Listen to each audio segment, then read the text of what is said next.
CR101radio.com, podcasts, and more. 11. The Dying Enlightenment. Position paper number 141, August 1991. About a year ago, a man told me of his very great bewilderment over events in Southeast Asia. He had worked in that area most of his long life, and he knew it well in the colonial era especially. Now, there were women prime ministers in one country after another, and it baffled him. Women in such places of power went against the cultures of those countries. He himself had no concern whatsoever over who ruled, whether a queen or a woman as prime minister. But how could this happen in Southeast Asia? It was a good question, and a very important one. To understand the answer, we must note at the beginning that there is a vast gap between the rulers and the ruled in these countries. Many of the rulers, bureaucrats and top military men, have had a Western education. Oxford, Cambridge, Harvard, and other such universities are familiar places to them. They reflect the world of the Enlightenment, of rationalism, of feminism, and more. They are, in some respects, closer to the leaders of Europe and the United States than to their own people. They are an elite group controlling politics, education, and almost all the superimposed structures of life. They represent the culture of the Enlightenment. Now, when Christianity entered the Roman Empire, it reached people of all classes, the slaves and the wealthy, the ignorant and the philosophers. Christianity's threat to Rome was precisely this Catholicity or universality of appeal. Had it been merely a slave religion, it would have been easily controlled.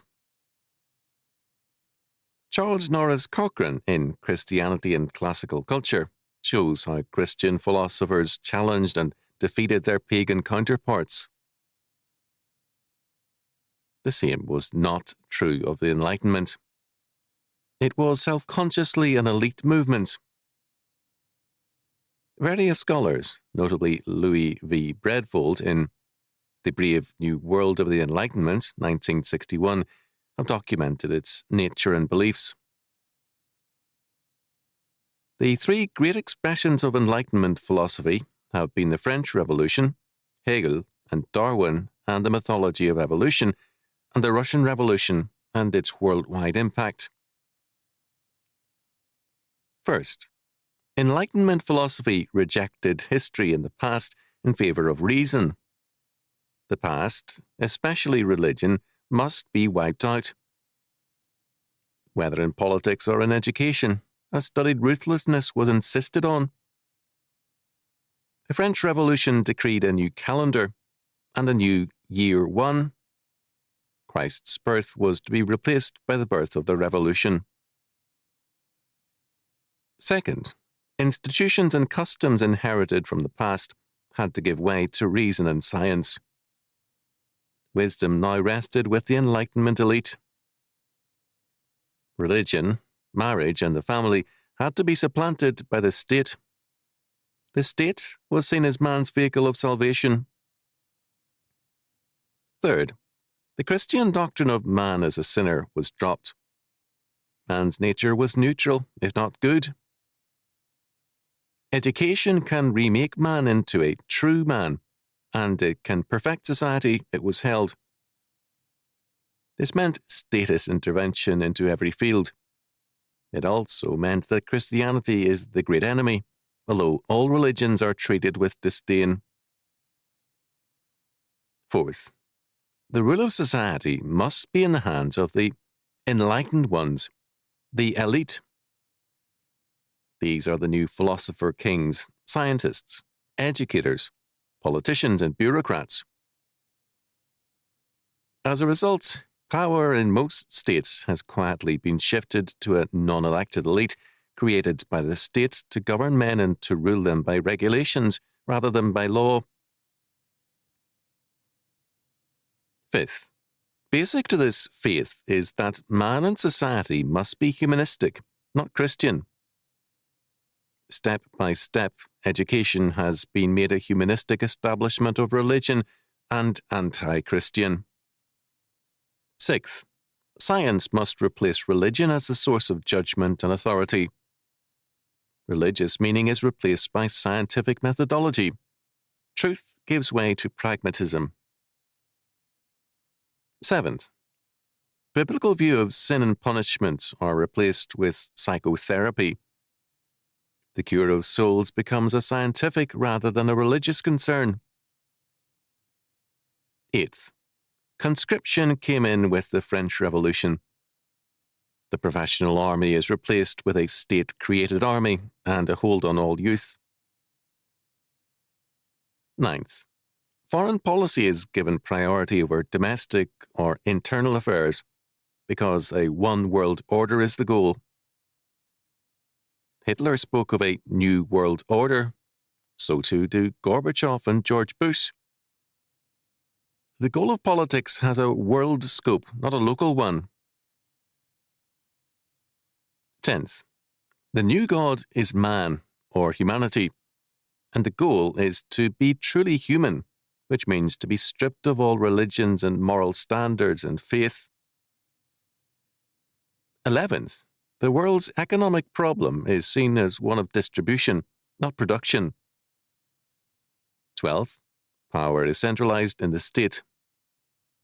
13th, reality is seen as basically impersonal, thus ruling out the God of Scripture. 14th, the new established church becomes the state school. 15th, there is an increasing control over private property and a virtual confiscation. All this I discussed in This Independent Republic, 1964.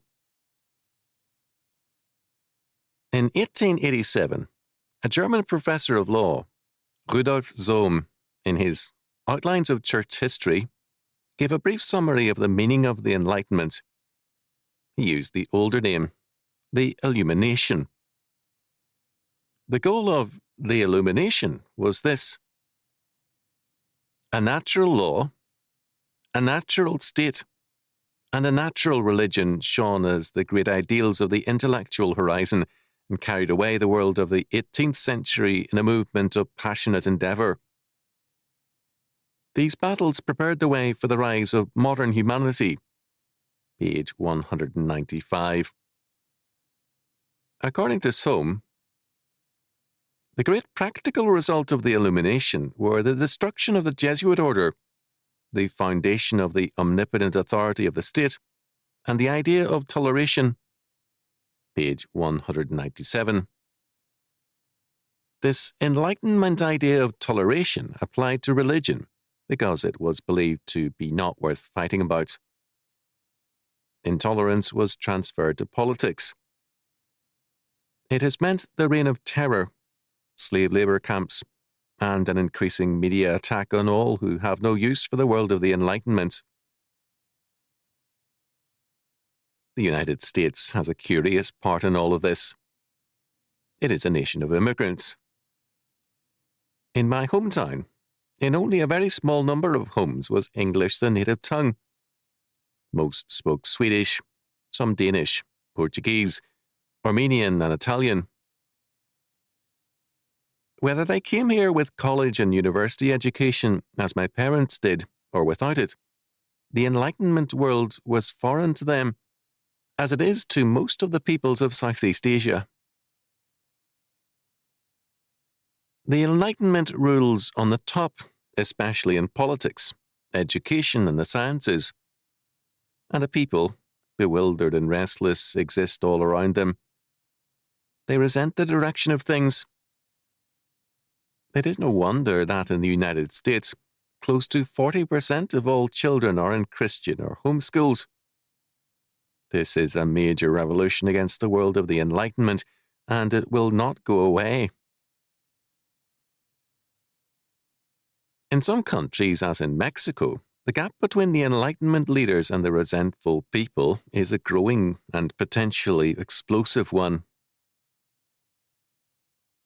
Law is the foundation of society, and the nature of the law depends on the religion it expresses, because law is religious. It is a religious and moral judgment concerning good and evil, right and wrong. So, in discussing the origin of law, said that the 18th century shifted it from God to man. It was a social contract, a deliberate and conscious choice made by free men whereby they passed from a state of nature into a political and legal state. Later scholars based law on a national instinct or on folk wisdom. Law was thus a natural development, not a revealed decree. Pages 216 and 217. This emphasis on the natural origins of law denied all ultimate meaning and morality. It meant that law could be what the state decreed it to be, and this is the fundamental aspect of modern law. It is also the basic ingredient of totalitarianism. There is, then, no appeal against the finality of law decreed by the omnipotent state. We are now in what may well be history's major crisis. The world of the Enlightenment controls our politics, state schools, entertainment and media. It is now becoming aggressively intolerant in more countries than one. It should not surprise us that the Enlightenment elite such as Gorbachev and Bush should draw together against the Baltic captive states, Georgia, Armenia, and other such peoples. They want more centralized power for their Enlightenment faith to triumph in a new world order. The growing decentralizing forces are a witness to their blindness. The modern school and the media stress self-realization as the goal for man. The countless enclaves of non-Enlightenment culture in the United States and abroad stress family unity and mutual help.